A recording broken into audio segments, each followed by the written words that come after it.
ये মাছ আনছে, জানি না কি মাছ, বহুত তেলালা মাছ মনে হয়, মজাদার মাছ। Wow, very nice. কত বড় কমল কাঠ মাছ নিয়ে আসছে, মজা করে রান্না করা হবে আর মজার করে খাওয়া হবে। তো দেখতে থাকবেন ভিডিওটা আর কি, কেমন করে রান্না করুন। তো কমল কাঠ মাছগুলি কথা, এই তো আমার মাছ কমপ্লিট হওয়া শেষ। আর এই ফেকে মানে রান্না তুলে দেওয়া হয়েছে, আরও ফুলকপি, আলু, টমেটো, বাইগন। এই ফেলেও রান্নাটা কমপ্লিট হয়ে শেষ আর কি। আমার ভাইয়া এসেছিল 3টের সময়, তারপরে খাওয়া দাওয়া।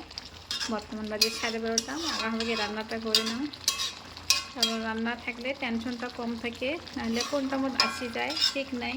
এই যে মাছের জন্য আমি সবগুলো মশলা আমি রেডি করে নিই। এখানে যে আদা, রসুন, পেঁয়াজ, আদা দেওয়া ভালো আর কি। সবজি তো দিলে খেতে বহুত ভালো লাগে। লঙ্কা আমি কম করে দিন, কারণ বেশি ঝাল খাওয়া ভালো নয়। ওকে, আমি রান্নাটা কমপ্লিট করে নিই, ভিডিওটা দেখতে থাকুন মাছটা কীরকম রান্না হয়ে যায়। ওকে, আমি পেঁয়াজ, এই যে পেঁয়াজ আর তেল আমি বহুতগুলো দিয়ে দিলাম।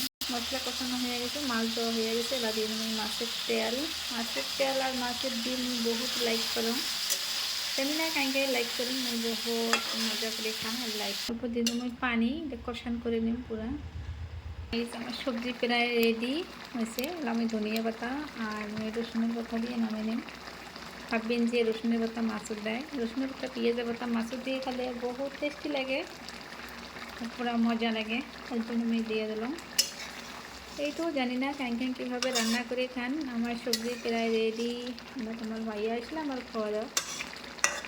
তো দেখা যাক কোনটার মধ্যে শেখ। আমার ভাইয়া তো এতদিন এখন আমি শেখ। তো জানি না সবজির কালারটা কেমন লাগছে, ওগুলো কমেন্ট বক্সে জানাবেন। তো ওকে।